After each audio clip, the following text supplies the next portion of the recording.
Bonsoir à tous. Voilà, merci, c'est le petit message comme quoi c'est enregistré. Voilà. Donc, merci de votre accueil. En effet, l'objectif ce soir, c'est de vous parler d'apnée. Donc je vais un peu, cerner, mon propos puisque de l'apnée, il y a l'apnée, en mer, en profondeur, en piscine statique, en piscine vitesse. Donc je vais plutôt me focaliser sur de l'apnée piscine, dynamique. Donc je vais pas beaucoup parler d'apnée statique. L'idée, c'est d'essayer de comprendre ce qui se passe d'un point de vue physiologique au cours d'une apnée longue, donc une apnée type, compétition d'un niveau national ou international pour comprendre, finalement à quoi sert l'entraînement, comment on s'entraîne et comment on peut être amené à se surpasser. Voilà. Alors sachant que pour, un peu, me présenter et comprendre un peu ma vision des choses, donc je suis apnéiste, ça c'est ma passion, mais à la base, j'ai une formation scientifique puisque je suis biologiste l'apnée, c'est intéressant puisque justement, on a des aspects techniques, du matériel, de l'entraînement, mais il y a beaucoup, d'aspects, physiologiques. Il y a vraiment une adaptation physiologique des apnéistes c'est ce qui va permettre petit à petit de progresser quand on va en compétition, on ressent des choses, on voit des choses moi, ça m'a un peu questionnée. Donc j'ai essayé de chercher dans des publications scientifiques, comment expliquer justement tout ça. Sachant que des points sont bien décrits, d'autres manquent un petit peu encore d'études scientifiques. À la fin de mon propos, il y aura des aspects plus, hypothétiques, plus ouverts à la discussion. Voilà. Déjà, quand on parle d'adaptation, on peut entendre plusieurs choses, hein, puisque l'adaptation, ça peut être quelque chose qui, affecte, vraiment l'humain dans son ADN, ce qu'on appellerait des mutations, des adaptations qu'on pourrait transmettre à nos enfants. Donc ça existe. C'est le cas des pêcheurs, de l'île Bajau qui, ont, des mutations qui font que leur rate fonctionne différemment et ils peuvent rester, 10 minutes 13 en apnée, en chassant. Donc ça, c'est un peu un rêve, hein moi, je vais pas trop parler de cet aspect-là, puisque, ce qui nous intéresse, c'est plutôt des adaptations, qu'on peut gagner au cours d'une année ça sera des adaptations physiologiques qui seront, hélas, pas pérennes, ça disparaît en quelques années là, c'est pas un pêcheur des îles Bajau, c'est Guillaume Bourdila, multiple médaillé, sur les tournois internationaux dans plusieurs disciplines. Pour, continuer de placer mon focus et après j'attaquerai, on va se placer lors d'une apnée en piscine. On va parler, d'hypoxie, donc la baisse d'oxygène dans le sang, d'hypercapnie, d'élévation du CO2, de l'exercice musculaire dans ces conditions pour ceux que ça intéresse, il y a beaucoup d'études puisque ça a commencé dès le 19e siècle avec les travaux de Paul Bert dans ses leçons de physiologie. Alors, je vous ai fait des petits, schémas pour, placer à chaque fois c'est un schéma vraiment simpliste, hein, merci Excel, je représente une apnée, donc on est en piscine, on va pas dépasser, 2 m à peu près. C'est peut-être même plutôt 1,80 m je vais partir sur une distance, j'ai pris quelque chose d'un petit peu standard, 200 m en apnée bipale. Bon, standard, mais il faut les faire quand même, hein. La première phase en apnée, donc tous ceux qui ont, mis la tête sous l'eau sur, 25 mètres connaissent, c'est ce qu'on appelle la phase de confort. Donc dans cette phase de confort, en fait, il se passe un certain nombre de choses, pour, avoir des repères, mais c'est vraiment un repère un petit peu à la louche. En statique, c'est une phase qui peut durer, de 0 à 4 minutes. Il y a des personnes qui, dès le début, sont pas dans le confort et d'autres, qui, au bout de 4 minutes, sont toujours dans le confort. En apnée dynamique, c'est un peu différent, mais grosso modo, on est dans cette phase, pour des apnées qui vont de 25 à 75 mètres en dynamique bipale. Donc, durant cette phase, on est en apnée, donc on arrête de respirer. Les études, sont faites très, très tôt. On sait que, au fur et à mesure où le temps s'écoule, donc là, vous avez un petit graphique avec le temps qui s'écoule, on va avoir la pression partielle d'oxygène qui est représentée ici, dans 2 situations au repos en exercice. Donc cette pression partielle en oxygène, diminue forcément puisque nos organes, nos cellules consomment de l'oxygène en permanence. En parallèle, on a la pression partielle en CO2 qui augmente, puisque nos organes rejettent du CO2. On voit qu'il y a une stagnation au bout, de quelques secondes, de 30 secondes à peu près, du CO2, puisqu'en fait le CO2, il existe sous différentes formes dans notre corps. Il peut être dissous dans le sang, mais il peut également être fixé à l'hémoglobine des globules rouges et puis il peut se combiner à l'eau, pour faire en fait de forme, ionique du CO2 qui est le HCO3- et surtout, en fait, ça va libérer cette forme, des éléments H+, c'est ce qui fait l'acidité. Donc on va avoir l'acidité du sang qui va augmenter. Donc ça, c'est 3 modifications, on s'en rend pas forcément compte et ça va commencer à modifier notre, activité mentale.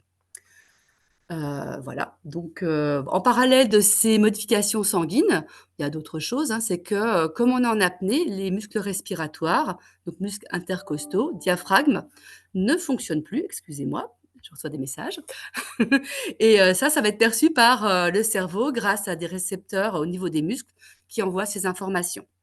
Et puis, par contre, comme on est en train de faire une apnée en palme, donc notre muscle, il continue à fonctionner et avec, un certain nombre de voies qui vont lui permettre de produire de l'énergie, dont je parlerai plus tard. Mais, grosso modo, je vous reprendrai ce graphique-là. Voilà, on a besoin de produire de l'énergie sous une forme qui s'appelle l'ATP et pour ça, on peut avoir, différentes voies, mais je détaillerai, plutôt après. Donc hélas, quand même, on était dans la phase de confort, c'est super sympa, mais à la fin de cette phase de confort, ben, ça s'arrête et on va passer dans ce qu'on appelle une phase de lutte. Donc j'ai placé un petit bonhomme qui fait la grimace parce que c'est pas une phase facile et donc par exemple, si on a, été dans la phase de confort jusqu'à 50 mètres, à partir de 50 mètres, on entre dans une phase plus compliquée qui va pouvoir, durer jusqu'à 100, 125, 150 mètres. Ça va être dépendant des personnes, ça va être dépendant de l'entraînement. Donc, et pour les personnes qui font du statique, cette phase de lutte, elle va durer jusqu'à la fin. Donc, c'est pas super sympa. Au passage, je ne fais pas de statique pour cette raison. Donc, qu'est-ce qui se passe pendant cette phase? Bien, pendant cette phase, en fait, on a, ce qu'on appelle des spasmes qui apparaissent. Alors, j'ai une petite vidéo, je vais quand même essayer de vous la montrer, mais très brièvement, pour que vous puissiez ah oui, mais par contre, je ne vais pas pouvoir. Il faudrait que j'arrête le partage. Donc, je vous mettrai le lien. Je vais vous expliquer ce que c'est et puis je partagerai après pour vous montrer. Ce sont des contractions, du diaphragme, de la cage thoracique qui arrivent, sous commande, du cerveau, qui se rend compte que vous ne respirez pas, vos muscles ne fonctionnent pas, donc le cerveau envoie l'ordre aux muscles de se contracter et donc là, c'est ce qu'on voit, donc ça c'est, donc la vidéo je vous la montrerai après, hein. C'est, une étude qui a été faite en mettant des capteurs dans l'œsophage et ça mesure la pression dans l'œsophage qui est juste, en fait à côté de la trachée et en fait, on voit des oscillations qui apparaissent, qui correspondent à ces contractions qui font des espèces de vagues de surpression, dans la cage thoracique. On peut sentir des petits chatouillis dans la gorge et c'est les sensations sont différentes d'un individu à l'autre. Pour certains, c'est très violent, pour d'autres, c'est un peu moins violent, mais c'est quand même pas très agréable au global et du coup, une des questions, que comment on fait, avec ces spasmes? Comment on fait pour en avoir moins plus tard, pour les supporter? Donc, pour, comprendre déjà, je vais revenir un petit peu sur comment ces spasmes surviennent. Donc, tout à l'heure, j'ai dit que le taux de CO2, augmentait dans le sang au fur et à mesure. C'est ce qu'on appelle l'hypercapnie. Le taux normal, c'est à peu près 40 millimètres de mercure. Alors, millimètre de mercure, c'est, une unité de pression, des médecins, on va dire, hein. Et on s'est rendu compte que de manière assez globale, pour une population de base, pas spécialement entraînée, à 47 millimètres de mercure, on va avoir l'apparition des premiers spasmes et sachant que ces spasmes, ils sont c'est également dus, donc je vous l'ai dit, au manque de sollicitation de la cage thoracique.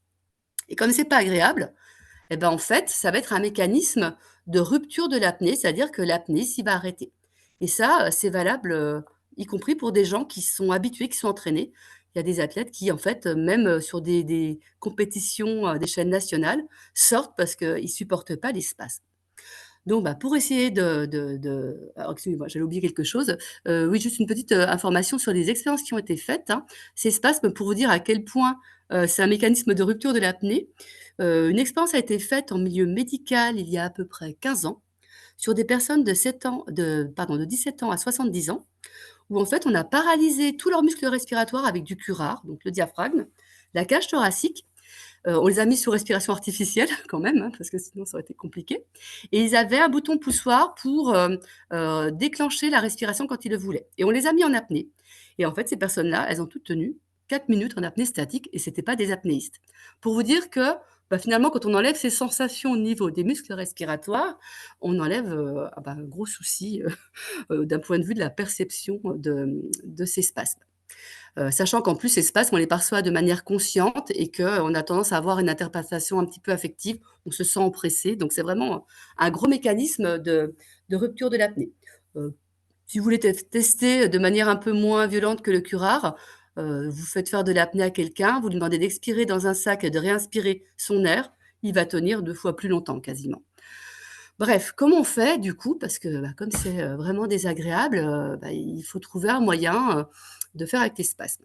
Donc il y a plusieurs moyens. Le premier moyen qui a été trouvé, c'est décrit dans le grand bleu, c'est l'hyperventilation. C'est le fait, d'inspirer, d'expirer profondément avec, une fréquence un peu plus élevée pour faire baisser le taux de CO2 dans le sang. Comme on fait baisser le taux de CO2, les spasmes arrivent plus tard. Le problème, c'est que c'est un facteur favorisant de syncope. On peut respirer de l'oxygène pur. Donc là, une petite expérience qui a été faite, hein, respiration avec de l'air, de l'oxygène pur. On va surtout regarder le temps de statique, apnée statique, c'est rest, qui est en fait, le plus caractéristique. Là, la personne, elle passe de 220 secondes d'apnée à 400 secondes d'apnée. Bon, en compétition, on n'a pas le droit de respirer d'oxygène pur. La dernière solution, bah, c'est de s'entraîner. Et l'entraînement qu'on va faire, c'est un entraînement qu'on appelle hypercapnique. Donc hypercapnique, c'est le profil qui est là. On fait, beaucoup d'apnées pas trop longues, alors ça va dépendre du niveau des apnéistes, mais avec pas beaucoup de récupération, de manière à laisser monter petit à petit le taux de CO2 dans le corps et puis, bah, petit à petit comme ça, bien en fait, on va s'habituer. Alors, pour, avoir peut-être un apport, personnel, quand je m'étais entraînée pour les championnats d'Europe, d'Istanbul, alors, en apnée dynamique sans palme, j'ai des spasmes entre 25 et 75 mètres normalement et là, j'étais bien entraînée au championnat de France, j'ai eu des spasmes entre 50 et 100 mètres. J'avais gagné 50 mètres de 25 mètres de confort, pardon. Donc ça l'entraînement vraiment va apporter quelque chose et puis, bah, il y a une autre solution, bah, c'est tout simplement, bah, d'accepter les spasmes, de faire avec. Donc pour ça, on peut travailler des étirements, qui vont donner plus de souplesse à la cage thoracique, qui feront que les spasmes seront mieux perçus. On peut travailler la pleine conscience, le fait d'accepter, faire de la préparation mentale. Voilà, bref, un aspect plutôt, on va dire, accompagnement doux. Voilà, et du coup, bah, si on arrive à gérer cette phase de spasme, petit à petit, on va, bah, continuer à progresser en apnée et on va, arriver à une phase où en fait les spasmes vont s'estomper, voire totalement disparaître. Donc là, j'ai un petit bonhomme qui est tout bleu parce qu'il commence à être vraiment en hypoxie. Il est à peu près à 150 mètres d'apnée en bipalme et donc cette dernière étape, on va avoir, des modifications, des adaptations beaucoup plus prononcées. Donc, pour ceux qui font du statique quand même, il faut savoir que je vous ai dit que les spasmes restaient. Donc la dernière phase dont je vais parler, elle va se superposer avec les spasmes et puis du coup, bah, nous, on va plutôt parler toujours des apnéistes qui font du palmage et essayer de comprendre ce qui se passe durant cette phase. Donc, durant cette phase, on va vraiment avoir, ce qu'on appelle le réflexe d'immersion. Il s'installe progressivement, mais c'est vraiment à ce moment-là qu'il va, prendre toute sa puissance. Donc, on va avoir ce qu'on appelle de la vasoconstriction, de la bradycardie et le but, c'est de vous expliquer ce que c'est. Je fais un petit schéma très simple pour comprendre, de vous parler d'une expérience réalisée avec l'équipe de France en 2019 aussi et puis de faire un focus sur la physiologie du muscle durant cette phase. Donc le petit schéma très, très simple, hein, c'est un apnéiste, voilà. On va regarder seulement 3 organes, le cerveau, 4 organes pardon, cerveau, poumon, le cœur que j'allais oublier et les muscles.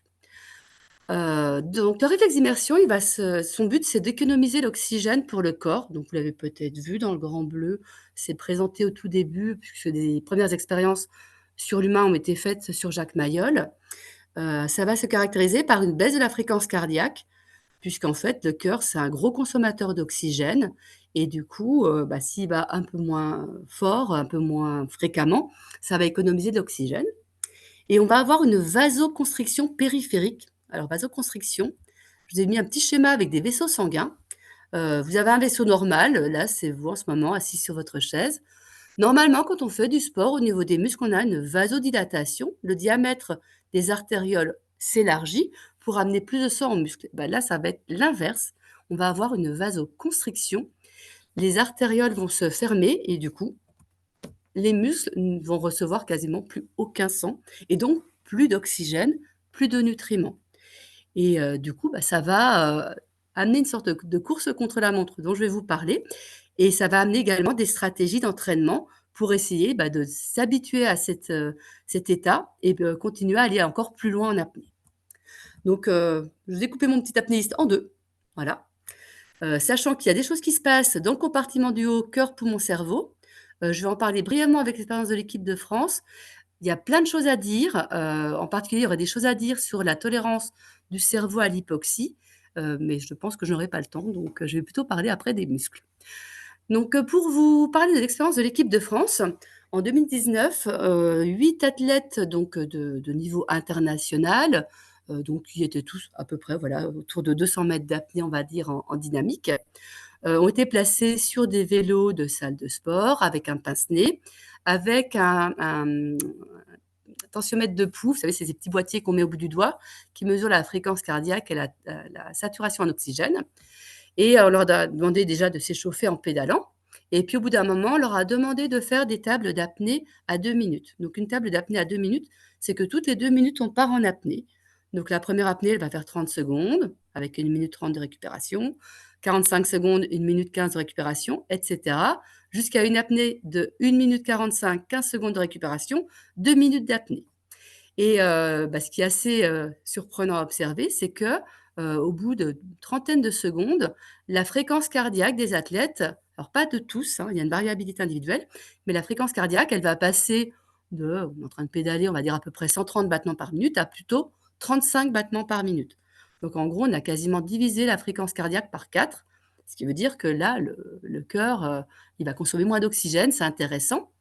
Et en parallèle de ça, on se rend compte qu'au moment où la fréquence cardiaque «s'effondre» entre guillemets, la consommation d'oxygène va énormément ralentir et pour cause, en fait, on a la fameuse vasoconstriction. Comme le sang passe quasiment plus dans les muscles, mais en fait, qui va se concentrer sur un trajet poumon, cœur, cerveau, l'oxygène va surtout être réservé pour, les 2 organes qui sont vraiment vitaux ici, le cœur et surtout le cerveau. Et du coup, si on arrive au niveau d'entraînement à avoir un cerveau qui fonctionne, qui consomme pas trop, en fait, on va pouvoir gérer ce stock d'oxygène qui est vraiment, réservé au cerveau et qui va permettre de tenir de plus en plus longtemps en apnée. Et la question qui se pose, c'est du coup, les muscles, s'ils reçoivent plus de sang, comment ils font pour fonctionner? Parce que c'est pas vraiment intuitif de se dire qu'un muscle, il va fonctionner sans sang. Eh bien, en fait, là, c'est là on va devoir reparler de la production d'énergie. Donc, ça, c'est un diagramme que vous connaissez, si vous avez fait des cours de physiologie pour les passages de niveau, en plongée ou en apnée. Donc, c'est la production d'énergie ATP dans le muscle. Donc c'est le diagramme d'Oval, c'est un petit peu vieux, hein, 1974. Heu, Dans la cellule musculaire, il y a pas de réserve, d'énergie, il y a pas de réserve d'ATP, on peut tenir que quelques secondes. Donc on est obligé de reproduire de l'ATP. Il y a plusieurs voies pour produire. Par de la créatine phosphate, mais ça permet de tenir à peu près 14 secondes. Et après, on va pouvoir produire avec, alors ici c'est marqué glycogène, mais en gros, pour faire simple, c'est une réserve de glucose, de sucre, et qui a besoin de réagir avec de l'oxygène pour, pouvoir, produire, de l'énergie. Et puis, sinon, on va, également avec, du sucre pouvoir éventuellement faire de la fermentation. C'est une réaction qui ne consomme pas d'oxygène, c'est intéressant, mais ça rejette de l'acide lactique et ça, c'est pas très agréable au niveau des muscles. De manière intuitive, on se dit qu'a priori, comme on est en apnée, on devrait faire plutôt la réaction qui ne consomme pas d'oxygène, à savoir la fermentation. Mais c'est pas si simple que ça. Donc là, je vous ai mis en coupe, un muscle. Alors, c'est pas un muscle à moi, hein, c'est un muscle d'un cobaye, je ne sais pas lequel. Et en fait, on voit différentes fibres musculaires et elles ont été colorées de manière à mettre en évidence la réserve de sucre qui s'appelle le glycogène.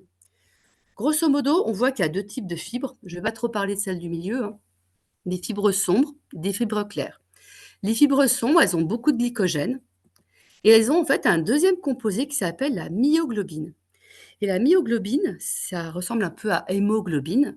C'est la même famille, c'est également, une molécule, une substance qui peut fixer l'oxygène, mais qui le fixe de manière très, très forte. Et ça ne libère pas facilement non plus. Et on voit en fait que donc ces cellules sombres, elles ont du glycogène, donc des réserves de sucre et de la myoglobine, donc des réserves d'oxygène. À côté, les autres cellules, elles ont pas beaucoup de réserves de sucre et pas beaucoup de réserves d'oxygène non plus, en fait. Voilà. Donc si on regarde du coup après, on se dit: en apnée, est-ce que finalement, on peut avoir des adaptations qui vont permettre de favoriser la production d'énergie avec du sucre et de l'oxygène? Donc là, les études scientifiques, elles disent 2 choses. Elles disent que plus on fait d'entraînement en apnée, moins on arrive à trouver d'acide lactique dans le sang. Ça veut dire que, on arrive à faire un effort qui ne produit pas d'acide lactique, donc c'est un effort qui n'est pas de la fermentation. Et on s'est également rendu compte que, plus on s'entraîne en apnée, excusez-moi pour la faute de frappe ici, plus on a de myoglobine dans les muscles, sachant qu'a priori alors c'est pas évident à mesurer puisqu'il faut faire des prélèvements de muscles, des biopsies, donc c'est pas ça se fait pas comme ça, hein, mais a priori on pourrait augmenter multiplier par 5 pardon, la quantité de myoglobine. Et ça veut dire que, bah, quand on s'entraîne en apnée, on adapte nos cellules musculaires à produire de l'énergie avec leurs réserves propres de glucose et d'oxygène.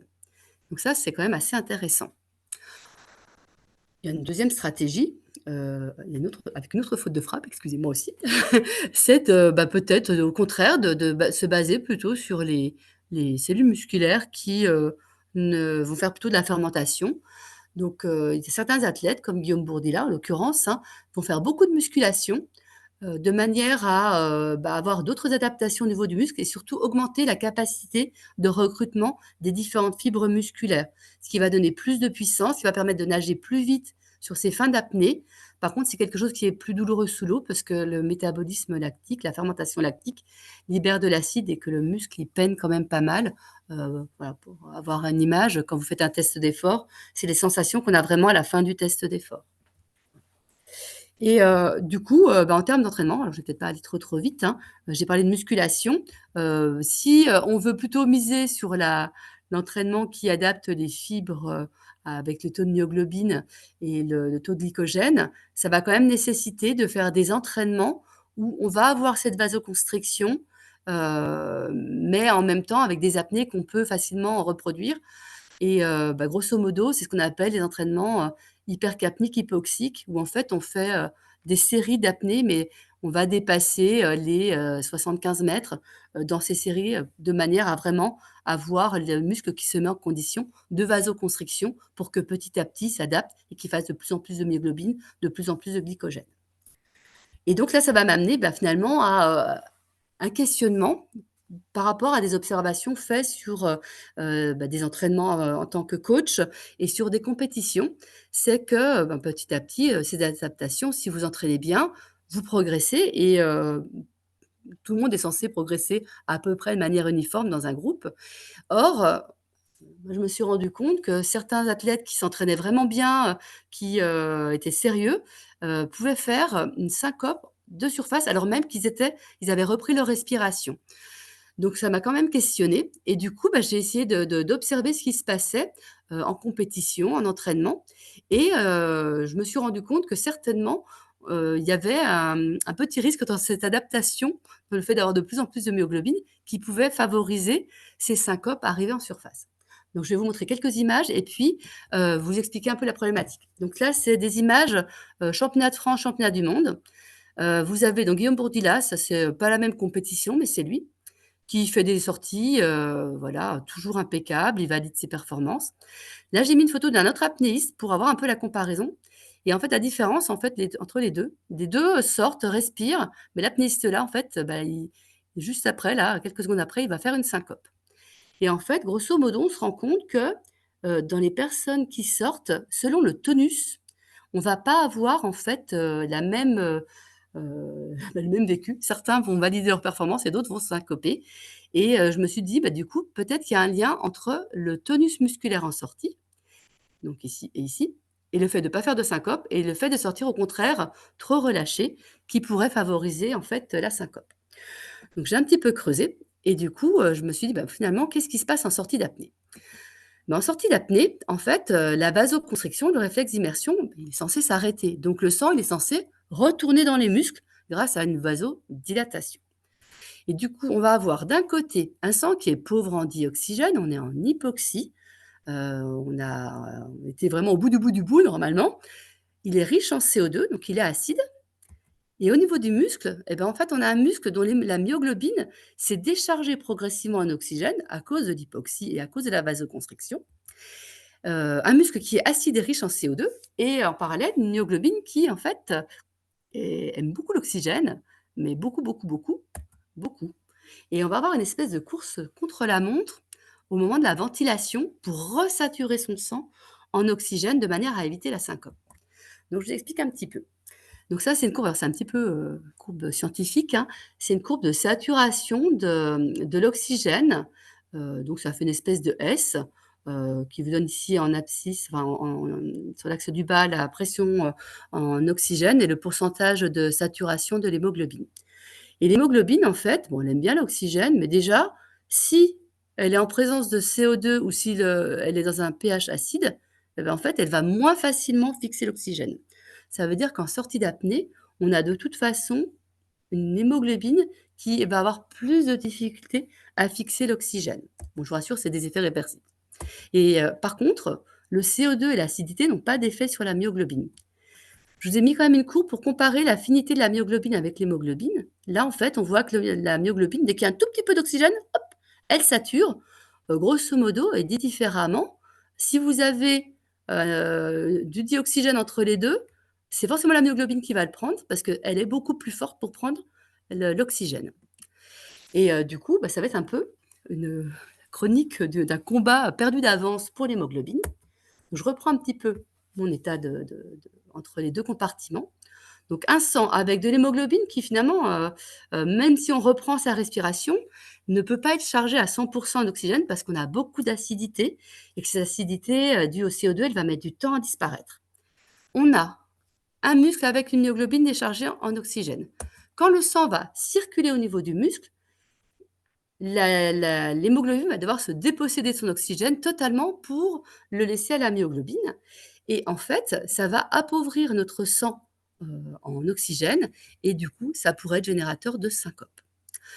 Et du coup, bah, ça veut dire que quand on va intégrer tout ça dans notre entraînement, en fait, bah, il va falloir qu'on s'inspire un petit peu de ce que font les athlètes a priori assez spontanément, à savoir, bah, déjà, bon, bien sûr, être progressif, hein, c'est pas parce que vous avez vu le diaporama que vous pourrez faire 200 mètres demain. Il faut quand même habituer son cerveau progressivement à l'hypoxie, mais il va falloir travailler en sécurité parce qu'il y a beaucoup de risques, vous l'avez compris. Mais il y a un gros travail à faire en fait sur, la respiration en sortie. C'est quelque chose souvent, c'est focaliser sur ce qui se passait sous l'eau, mais apprendre à respirer en sortie, c'est important. Au tout début, on apprenait aux gens à inspirer, bloquer leur respiration, expirer. Maintenant, l'idée qu'il faut faire passer, c'est qu'il faut hyperventiler. Hyperventiler pour faire baisser le taux de CO2, faire baisser l'acidité, resaturer au maximum en oxygène. Et il va falloir également apprendre aux apnéistes à travailler de manière très tonique, c'est-à-dire que l'aspect zen, pleine conscience, c'est bon quand on a des spasmes, mais quand on n'a plus de spasmes, il faut repartir vraiment sur quelque chose de beaucoup plus tonique qu'on va regarder jusqu'à 30 secondes au moins après la sortie d'apnée, de manière à éviter de faire une syncope. Et puis bien sûr, ben, la notion de binôme, elle est importante, pas seulement pour la sécurité, puisqu'en fait le binôme, c'est quelqu'un qui observe et qui regarde en permanence avec une critique constructive l'apnéiste qu'il surveille. Et il regarde quoi? Ben, il regarde la couleur des lèvres, la couleur des lobes d'oreilles, puisque quand on est en hypoxie, ben, finalement les lèvres, elles vont passer, alors déjà un petit peu pâles à cause de la vasopression, puis après vraiment elles vont devenir bleues ou violet foncé même. Et les lobes d'oreilles, bah, quand ils sont roses, ça veut dire que ça va. Quand ils commencent à devenir un peu bleus, ça va plus. On va regarder également bah, le regard, hein, puisque quelqu'un qui fixe pas le regard, c'est quelqu'un qui est en souffrance. Et puis, on va faire des feedbacks sur comment la personne sort, comment elle se tient, comment elle respire, de manière à lui permettre bah, de faire des sorties qui seront euh, bonnes et qui permettront d'enregistrer quand même des bonnes sensations, qui éviteront de passer dans un état où les gens pourraient, en étant en pré-syncope, se sentir peut-être en insécurité sur les entraînements suivants. Voilà. Alors, je vous remercie de m'avoir écouté. Je ne sais pas quel temps j'ai fait. J'espère que je n'ai pas été trop longue. Et bah, je suis ouverte aux questions et j'ai d'autres diapos si vous voulez pour compléter.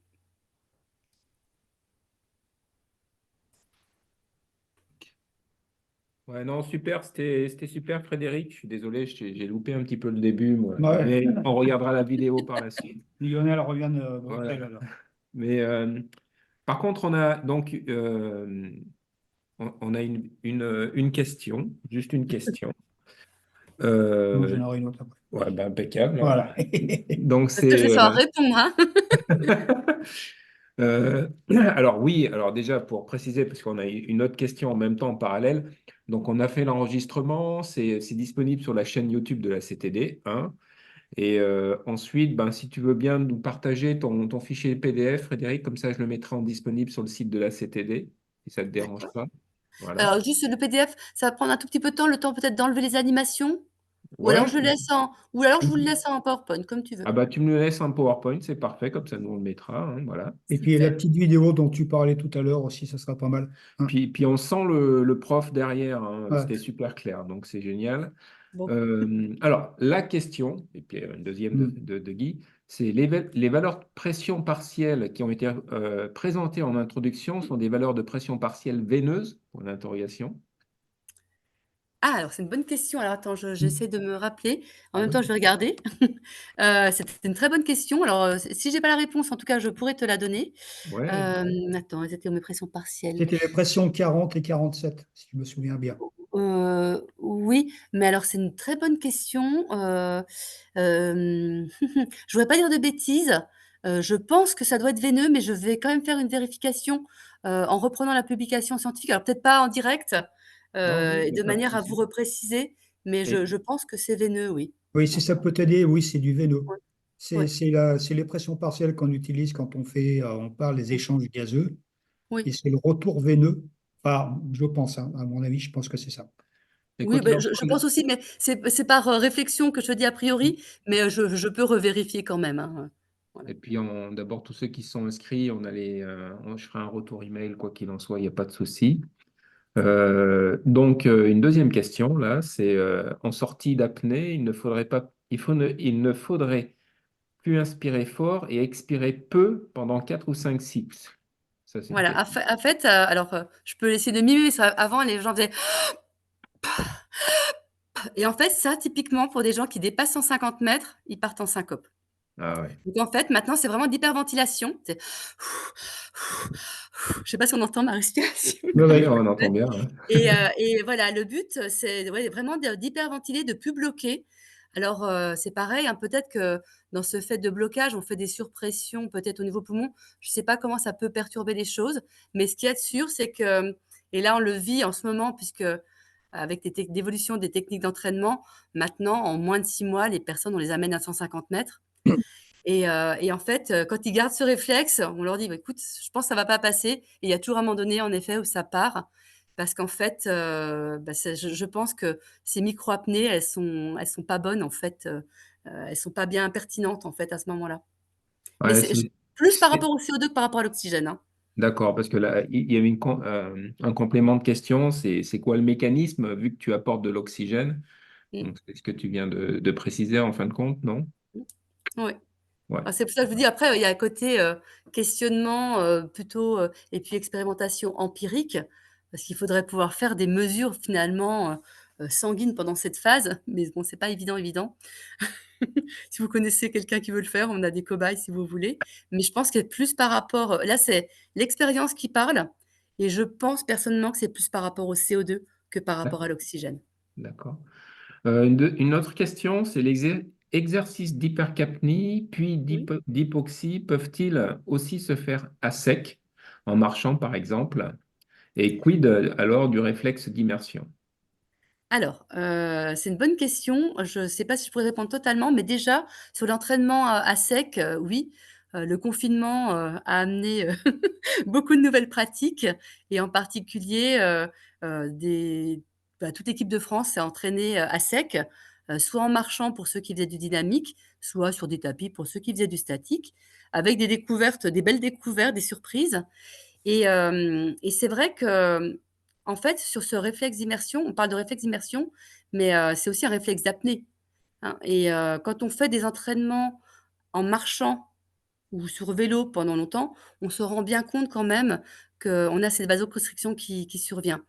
Alors, l'émotion fait que j'ai un peu oublié, mais en fait, les apnéistes, sentent, hein, ce moment de vasoconstriction. Ouais. On sent déjà au niveau des doigts et puis après on sent au niveau des jambes et on sent même quand on passe en fermentation lactique, et du coup, c'est vrai que quand on fait les entraînements à sec, on retrouve des sensations très, très proches de ce qu'on vit dans l'eau. Donc c'est des bons exercices, mais il faut quand même pas oublier une chose, c'est que ça reste de l'apnée. On a un athlète qui s'entraînait sur vélo, qui s'est blessé en faisant une syncope sur son vélo, il est tombé.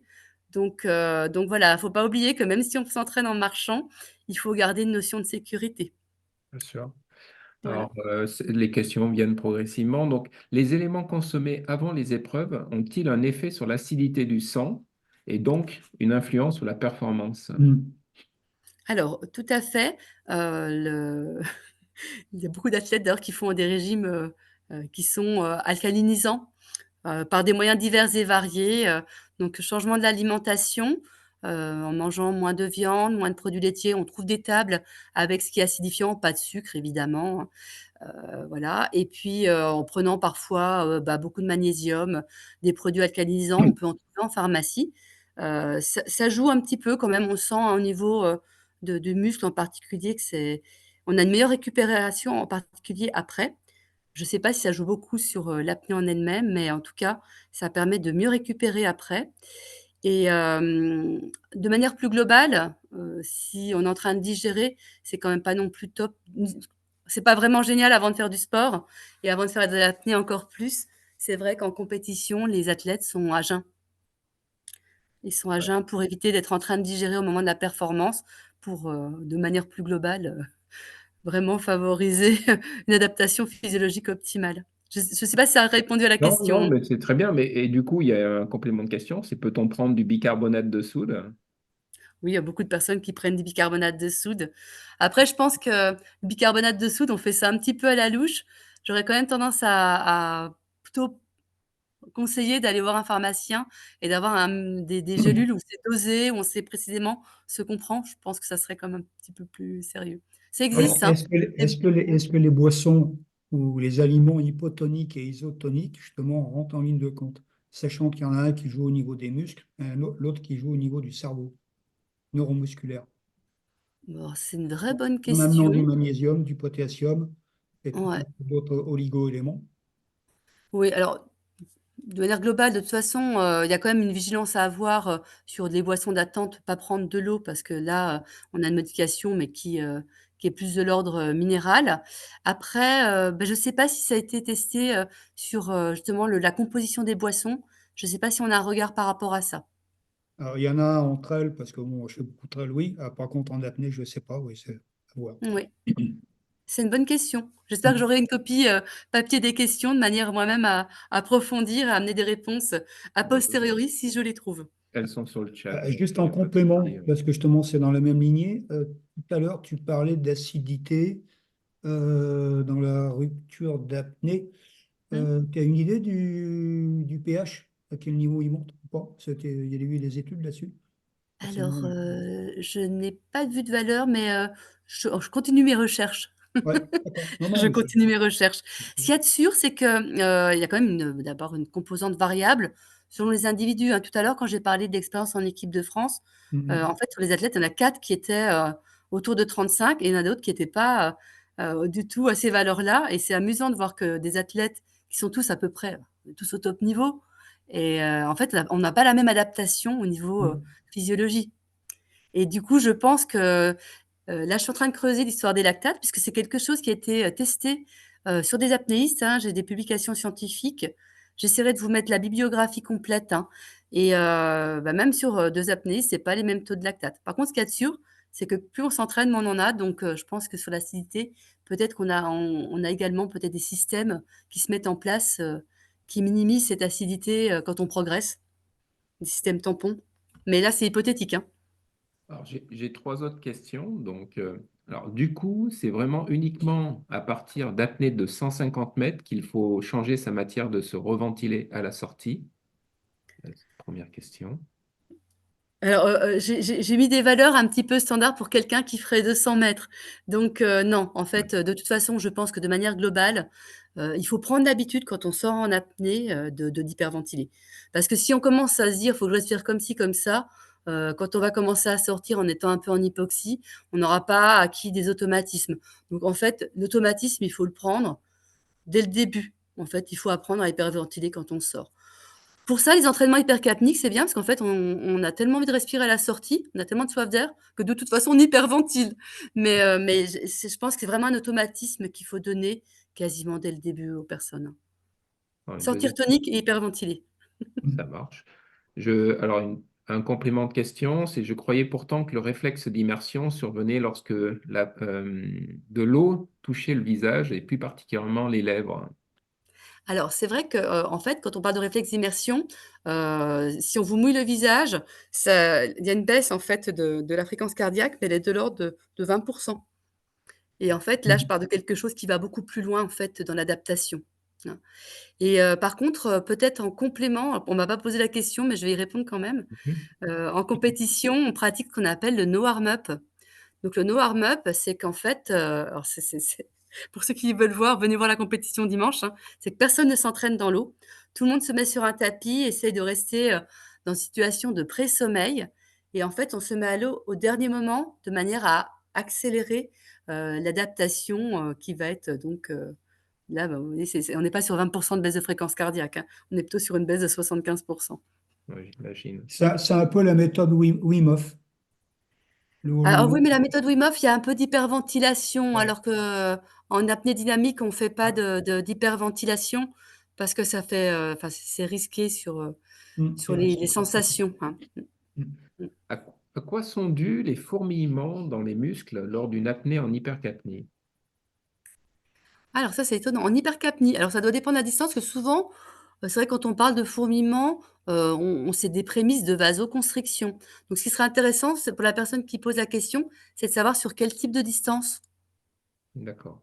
Parce que si c'est sur 75 mètres, ça peut être de la vasoconstriction déjà, hein, qui survient. Après, comme j'ai dit, sur la phase de lutte, il y a beaucoup d'interprétations, en fait, ça met en jeu des zones du cerveau qui sont impliquées dans l'affectif et du coup, on a tendance à tout surinterpréter ce qu'on ressent et on le surinterprète à l'aune de son expérience, excusez-moi et peut-être que, bah, voilà, si ce fourmillement, ça correspond peut-être pas à la vasoconstriction, mais en général, quand on a des fourmillements, c'est un peu les premiers prémices de la vasoconstriction. Alors, il marque 50 mètres. D'accord. Ouais, ça peut sur 50 mètres sur de l'hypercapnie, on peut avoir, de la vasoconstriction qui commence à se mettre en place, hein. Ouais. D'accord. Alors, une question un peu plus technique. Le schéma sur les filières énergétiques représente leur fonctionnement lors d'un effort en respirant. Oui. Mais je me Mm. demande souvent quelles filières est ou sont utilisées lors d'une apnée statique ou dynamique. Alors, statique, je suis pas staticienne, donc je voudrais pas dire de bêtises, mais dynamique, c'était un peu mon propos. C'est qu'en fait, pendant longtemps, on a cru que c'était de la fermentation lactique et ça n'était pas en accord avec les études et visiblement, jusqu'à quasiment presque les avant les 25 derniers mètres, on est vraiment sur de la respiration, métabolisme aérobie, avec des réserves de glycogène et des réserves d'oxygène dans la myoglobine, parce que le taux de myoglobine a augmenté. Et les athlètes, j'ai une petite pensée pour Magali Sitter, en 2019, je crois, qui, avait battu le record de France en apnée dynamique bipalme. Elle a senti le moment où elle est passée de la respiration, donc métabolisme aérobie, à la fermentation et elle s'est dit: «Bah, de toute façon, en fermentation, c'est pas agréable, mais là, ça consomme plus d'oxygène» et elle s'est mise à accélérer. Elle a réussi à faire 26 mètres de plus comme ça, mais par contre, elle a souffert. Quand on est vraiment sur de la fermentation, c'est quand même très douloureux, hein, même pour les apnéistes. Alors, une dernière question. Pour les exercices hypercapniques, hypoxiques dont tu parlais, Mmh. tu as parlé de 75 mètres. On peut travailler en pourcentage du max, 40% par exemple. Alors, c'est une très bonne question. Oui, Mm. tout à fait. Il faut travailler sur des pourcentages du max et alors, là, le 75 mètres, c'est on peut donner des exemples, hein. Ça peut très bien être faire des séries hypercapniques sur 25 ou 50 mètres, mais toutes les 4, 6, 8 distances, on va rajouter un 50 du max. D'accord. Et ça peut aussi être en effet, bah, faire des pyramides. On fait, je sais pas moi, 10 fois 25 mètres, plutôt j'aime bien diviser par 2, 16 fois 25 mètres, 8 fois 50, 4 fois 75, 2 fois 100, mais en travaillant en effet sur les pourcentages de manière à pas mettre les gens dans le rouge. C'est-à-dire si le max des personnes c'est 75 mètres, on va peut-être pas leur demander de faire 75 mètres en série. Ok. Mais c'est une très bonne question, oui. C'est toujours bien de travailler sur les pourcentages du max dans un groupe. Bon, ben, en tout cas, c'était la dernière question Moi, que... j'en ai une Oui, encore. vas-y. Est-ce que tu sais si en équipe de France, vous avez fait des stages en caisson hypoxique Alors, on n'a pas fait des stages en caisson hypoxique, on a fait des stages à Font-Romeu, ou à en fond? altitude, mais c'est pas très haut. Donc effectivement, on a fait des stages, mais en fait, c'était une semaine. Donc le médecin de Font-Romeu nous a bien expliqué qu'en une semaine, au niveau adaptation, c'était pas top top. Et puis qu'on était un petit peu bas quand même en termes d'altitude. Ils ont un caisson hypoxique à Font-Romeu. On aurait dû aller dedans, mais bon, il était un peu. Il y en a deux sur Lyon, hein. Il y en a à Gerland et il y en a un autre à Sainte-Foy-les-Lyons. Ah d'accord, ok. Au centre de médecine du sport, ouais, de médecine du sport de Gerland. Ouais. Depuis l'année dernière. Après, l'idéal, ça serait de pouvoir aller faire d'entraînement en piscine parce que bon, Oui. c'est quand même. C'est bien le vélo, la marche, l'apnée, mais être quand Voilà, même dans son c'est élément, pour c'est les quand même équipes assez de France, hein. agréable. C'est au niveau, là. C'est pour l'équipe de France. C'est pas pour. Ouais, ouais. Ouais. Mais voilà, là, je ne sais pas ce qu'ils ont prévu puisque moi, cette année, je ne suis pas en équipe de France. Mais c'est vrai que c'est quelque chose qui a été fait et bah, c'est quand même assez intéressant, hein, et j au global, je pense que ça a quand même été assez productif, même si ce n'était qu'une semaine. C'est pas les mêmes sensations. L'apnée, au début, paraît plus simple et puis après, bah, quand même, on passe plus rapidement en hypoxie. Donc voilà, mais c'est intéressant. Par contre, hélas, il y a pas de mesures qui ont été faites sur les apnéistes. En fait, le staff qui encadre l'équipe de France a un petit peu changé. Et avant, on avait quelqu'un qui était vraiment du monde de la recherche et qui a piloté pas mal d'expérimentations sur les apnéistes. Et maintenant, les personnes sont moins des chercheurs, donc c'est bien pour les entraînements, mais il y a moins de données scientifiques, du coup, sur lesquelles on pourrait s'appuyer après pour continuer à réfléchir. Bon, ben, c'est Bon, parfait. Ben, en tout parfait. cas, on te remercie énormément. Je pense que les gens ont fortement apprécié. Donc, J'espère. prochain PVDM 1er mars, hein, Oui, ça sera Anne-Marty. c'est ça, Voilà, sur donc les ateliers. exactement. Donc, inscrivez-vous et puis on mettra donc à disposition tout ce que tu peux nous fournir, Frédéric. Encore un grand merci. Et puis, bonne soirée à tous. Merci, bonne soirée. Bonne Merci. soirée, Au merci les amis. revoir. Bon, ben voilà.